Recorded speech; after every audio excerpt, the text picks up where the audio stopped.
কেন শহরের রাস্তার দুধারে নিজের উপার্জিত পয়সায় বৃক্ষরোপণ করেন উত্তম কুমার দাস? এর পেছনে রয়েছে এক করুণ কাহিনী। অসমের বঙ্গাইগাঁও শহরের উত্তমবাবু ভারতীয় রেলের কর্মী। স্ত্রী পুত্রকে নিয়ে ভালোই চলছিল সংসার, কিন্তু একদিন তার 18 বছরের ছেলে বিরল রোগে আক্রান্ত হয়ে পড়ে। 2008 সালে বেটার ট্রিটমেন্টের জন্য তিনি বেঙ্গালুরু যান। সমস্ত প্রচেষ্টার পরেও বাঁচানো যায়নি ছেলেকে। সে সময় ভেঙে পড়েছিলেন উত্তমবাবু। কি করবেন জানা ছিল না।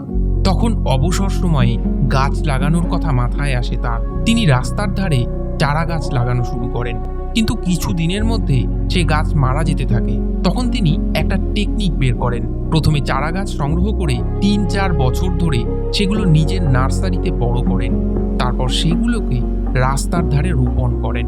নিজের সন্তানকে বাঁচাতে না পারার দুঃখ তার আছে, তবে এই গাছগুলোকে তিনি নিজের সন্তানের মতোই বড় করে এই সমাজের জন্য উন্নত ভবিষ্যৎ গড়ে চলেছেন। অসমের মানুষ তাই বলেন, নামেও যেমন উত্তম, কাজেও তেমনই উত্তম। আপনাদের কি মনে হয়?